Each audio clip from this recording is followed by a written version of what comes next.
जय जगन्नाथ जय माँ समलेई। नमस्कार बंधुगण, आज यही भिडियो जानिबा बिछा राशि मानकर 2024 मसीहा नवेम्बर मासर मासिक राशिफल विषय। यह मासिक राशिफल ग्रह मानकर स्थिति और चलन को नहीं आधारित।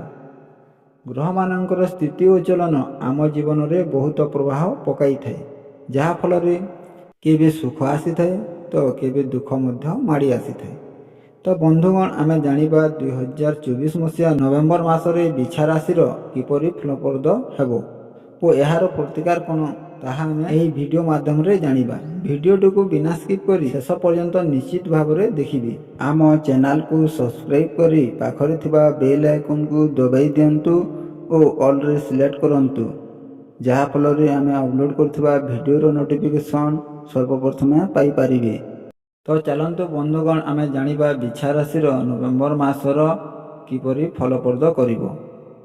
नवेम्बर मासर प्रमुख ग्रह मानकर बिछा राशि स्थिति विषय रे कहिबाकू गले राहुंकर स्थिति अनुकूल देखा जाउ नाही।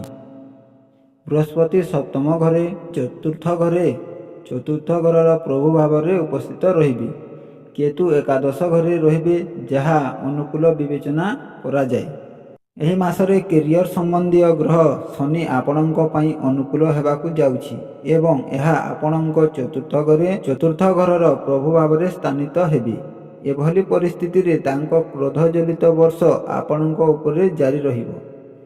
एही मासरे शनि आपणकर कैरियर संबंध रे चैलेंज सृष्टि करि पारंती। उन्नति कैरियर आशा एवं प्रगति पई आपण चाकरी परिवर्तन करबा पई मध्य विचार करि पारंती। केतुंक स्थिति यह एकादश घरे रहिबो, जेउथि पई आपण आध्यात्मिक लाभ पाइबे एवं आपणक जीवन रे ईश्वरंक आशीर्वाद मध्य देखिबे। आपण अधिक ध्यान ज्ञान आहरण करिबाकू एवं आपण शिक्षा को बढ़ाइबाकू मध्य समर्थ हेबे।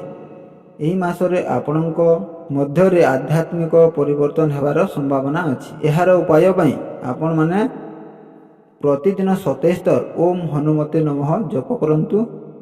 जय जगन्नाथ जय माँ समलेई।